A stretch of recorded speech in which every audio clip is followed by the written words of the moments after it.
என் பேர் கங்கையம்மாள். என்னோடய மகன் இந்த மார்க்கத்தில் தான் மாறிட்டாவல. ஆனால் என்னோட சார்ந்தவங்க இப்போ எங்கள் தலைமுறைன்னு இருப்பாங்கள்ல, மாமியார் அந்த மாதிரி அவங்க வணங்கிட்டு வர வழிபாடு நான் வணங்குறேன். அவன் இந்த மார்க்கத்தை பற்றி எனக்கு நிறைய விஷயம் சொல்லிக்கிட்டு வராவல. நான் அதை என்னோட சார்ந்தவங்க சொன்னதை தான் நான் கடைப்பிடிச்சிட்டு வரேன். அது புரிஞ்சுக்கிறேன். இந்த மார்க்கம்னா என்ன, இறைவன்னா என்னன்றதை நான் புரிஞ்சுக்கிட்டேன். இருந்தாலும் எனக்கு பின்னாடி உள்ளவங்க சொன்னதை நான் செய்யலைன்னா எனக்கு அது ஒரு கஷ்டமாயிடும். அவங்க மனசை புண்படுத்துகிற மாதிரி ஆகும். எனக்கு மேலே உள்ளவங்க அவங்க மனசை புண்படுத்தி நான் வாழணும்னு இல்லைப்பா, நீ மட்டும் போயிட்டே அந்த மார்க்கத்தை நீ கடைப்பிடி, ஒன்றை நான் எதையும் தடை போடலை. என் மகனோட திருப்தி தான் எனக்கு இன்றைக்கி நல்ல வழியில் இருக்காப்பல. அது எனக்கு ரொம்ப ரொம்ப மகிழ்ச்சி. அந்த இறைவன் ஒருவனேன்றதெல்லாம் எனக்கு நிறையவே புரிஞ்சிச்சு. நான் படிக்கலை, நான் படிக்காதவ தான். எனக்கு நிறையவே இதில் ரொம்ப ஈடுபாடு இருக்குது. ஆனால் எனக்கு முன்னோர்கள் சொல்கிறாங்கல்ல, அவங்கவுங்க தலைமுறைன்றாங்கல்ல, அவங்களுக்குள்ள ஏதாவது நம்ம பண்ணிக்கிட்டு வந்தோம், 30 வருஷமாக நம்ம வழிமுறை செஞ்சுட்டு வந்தோம், அதை மாற்றிக்கிட்டோம்னா அது அவங்க மனசு பாதிக்குமோன்றதுனால தான் நான் அவங்க இதுக்கு தகுந்த மாதிரி நடந்துட்டு வரேன். அது என் மகனுக்கு தகுந்த மாதிரி நடக்கணும்னா நீ மட்டும் சரியாக இருப்பான்னு நான் சொல்லிவிட்டு அதை மட்டும் புரிஞ்சுக்கிட்டு நடக்கிறேன். சகோதரி கங்கை அம்மாள் நல்ல ஒரு கேள்வி கேட்டிருக்கிறாங்க. அதாவது என்ன அப்படின்னு சொன்னால், அவங்க பிள்ளை இஸ்லாம் தழுவின பிறகும் அவங்க நமக்கு சொல்கிறாங்க, நான் என்னுடைய வழியில் தானே நடக்கிறேன், அது வாழையடி வாழையாக நம்ம என்ன செஞ்சுட்டு வர்றோம், இது இஸ்லாத்தின் பார்வையில் எப்படி அப்படின்னு கேட்குறாங்க. அதாவது இஸ்லாம் பார்வையில் எப்படின்னு சொன்னால், எடுத்து சொல்வதுதான் உமது கடமை. நபியை பார்த்து இறைவன் சொல்லுகிறான், நபியை எடுத்து சொல்வதுதான் உமது கடமை, அவர்கள் நேர்வழியில் பெறுவதும் பெறாமல் இருப்பதும் அவர்களை சார்ந்தது, அவர்களுக்காக உண்மையே நீர் அழித்துக் கொள்ளாதீர் அப்படின்னு குர்ஆன்ல சொல்றான். யாரு? நபிகள் நாயகத்தை பார்த்து இறைவன் சொல்றான், மக்களுக்கு சொல்றதா உமது கடமை. ஒரு நபி சொல்லியிருக்கிறாங்க, யாருமே வரல. இப்படியே குர்ஆன் சொல்லு, ஒரு நபி சொல்லியிருக்கிறாங்க, உலக யாருமே அந்த ஊர்ல வரல. ஒரு நபி சொல்லியிருக்காங்க, நிறைய பேர் வந்திருக்கிறாங்க. யாருமே வரலங்கிறக்காண்டி நீங்க கவலையும் படக்கூடாது, வந்தாங்க பெருசா இது பண்ற வேண்டிய அவசியமும் கிடையாது. எடுத்து சொல்வதுதான் உமது கடமை. அப்போ சொல்வதுதான் உமது கடமை கூட, அது கூட நிர்பந்திக்க கூடாது. நிர்பந்தம் என்பதே இஸ்லாத்துல கிடையாது. இஸ்லாத்துல பொறுத்த வரைக்கும் குர்ஆனுடைய வசனமே என்ன இருக்குன்னா, இந்த மார்க்கத்தில் எந்த நிர்பந்தமும் இல்லை, நேர்வழியில் இருந்து வழிகேடு தெளிவாகிவிட்டது, எந்த நிர்பந்தமும் இதுல கிடையாது அப்படின்னு சொல்லி குர்ஆனுடைய வசனம் இருக்கிறது. அப்போ குர்ஆனுடைய அடிப்படையில் பார்த்தீங்கன்னு சொன்னால், நிர்பந்தம் பண்றது என்பது தவறு. ஒருத்தர் சொல்லலாம், அவங்க விளங்கலாம், இல்ல 10 வருஷம் கழிச்சு வழங்கலாம், 20 வருஷம் கழிச்சு மாறலாம், இல்ல மாறாம கூட இருக்கலாம், அவங்க வழிபாட்டு முறைகளை பண்ணலாம், அதற்கு எந்த தடையும் கிடையாது. தாராளமாக அவங்க செய்து கொள்ளலாம். அவர்களை நிர்பந்திக்கிறது என்பது இஸ்லாத்துல கிடையாது. நூஹ் நபி என்று ஒரு நபி இருந்தாங்க. அவங்களுடைய மகன் கிறிஸ்தவர்கள் நோவாம்பாங்க. நீங்க வரலாற்றுல எல்லாம் எடுத்து படிச்சா நோவா ஒரு கப்பலில் இருந்துதான் இந்த உலகம் படைக்கப்பட்டது. அதான் 2வது முறையாக ஆதமுக்கு பிறகு நோவா என்று ஒரு தீர்க்கதரிசி, நாங்கள் நூஹ் என்று சொல்லுவோம்.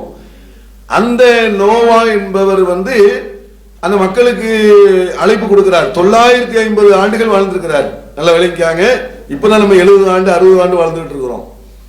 அந்த காலத்தில் வாழ்ந்த மனிதர்களுடைய வாழ்நாள் என்னன்னா 950 ஆண்டுகள் அந்த மக்களிடத்துல பிரச்சாரம் செஞ்சிருக்கிறார். இரவுல பிரச்சாரம் பண்ணிருக்கிறார், பகல்ல பிரச்சாரம் பண்ணிருக்கிறார். அவர்கள ஏராளமான பேர் அந்த அவருடைய பிரச்சாரத்தை ஏத்துக்கிடல. அவங்க வர வட்டி அந்த மாதிரியான நிலைகள்ல இருந்தவங்களா இருந்திருக்கிறாங்க. கடவுள் நம்பிக்கை என்பது வேற நிலையில அவங்க இருந்திருக்கிறாங்க.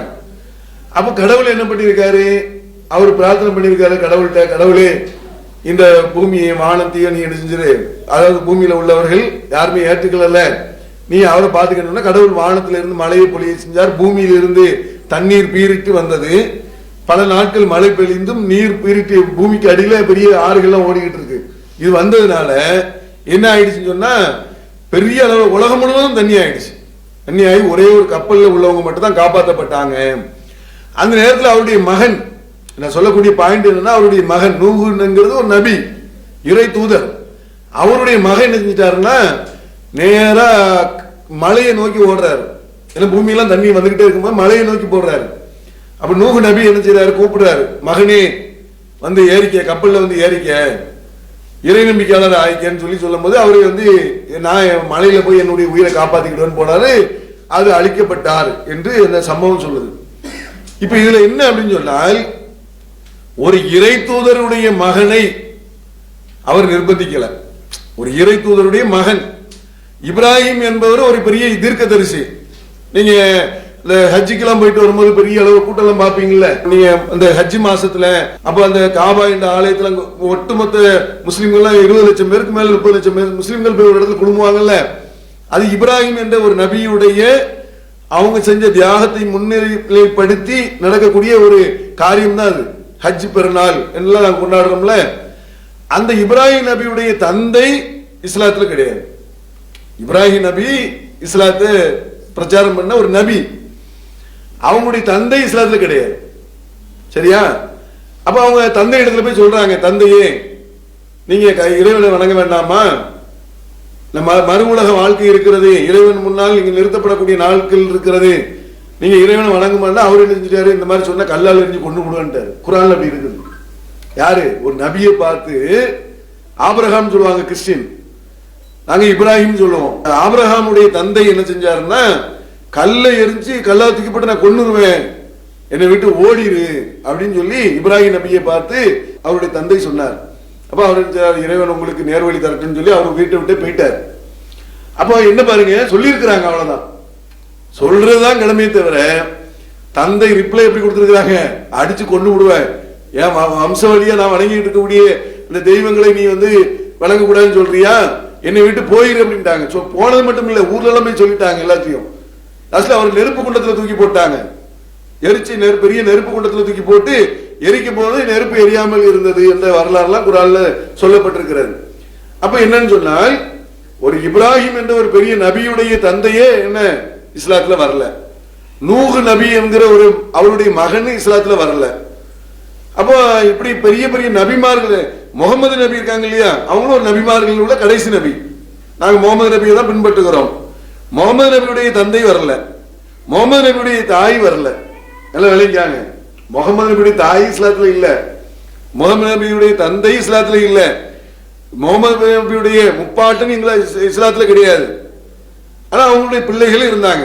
அப்ப யார் இஸ்லாத்திலே ரெண்டுமே கலந்துதான் இருப்பார்கள். அதனால அவர்களை நிர்பந்திக்கிறது என்பது கிடையாது. நபிகள் நாயகம் அவருடைய பெரிய தகப்பனார் அவர் வந்து மரண தருவாயினுடைய நேரத்தில் இருக்கும்போது நபிகள் நாயகம் சொன்னாங்க, நீங்க ஒரு கடவுளை வணங்குங்க, மறு உலக வாழ்க்கை இருக்கிறது, சொர்க்கம் இருக்கிறது, நரகம் இருக்கிறது என்று சொல்லும் போது, இல்ல நாங்க வந்து என்னுடைய பாட்டனார் அப்துல் முத்தலிப்புடைய வழியிலேயே நான் மரணிக்கிறேன்னாரு. அப்ப ஒண்ணுமே செய்யல நபிகள் நாயகம், ஒண்ணுமே செய்யல. அப்போ சொல்வதுதான் கடமை தவிர நிர்பந்தம் என்பது என்னது இல்லை அப்படிங்கறத நம்ம விளங்கிடணும். அதனால அவங்க சொல்லக்கூடியதை வந்து நிர்பந்திக்க கூடாதுங்கிறது பொதுவான ஒரு விஷயம். சொல்லலாம், யாரு வேணாலும் சொல்லலாம், நீங்க அவங்களுக்கு சொல்லலாம், அவங்க உங்களுக்கு சொல்லலாம், எது சிறந்ததோ எடுத்துட்டு போக வேண்டியதான், அதான் என்னுடைய விஷயம். அல்லாஹு அக்பர், அல்லாஹு அக்பர்.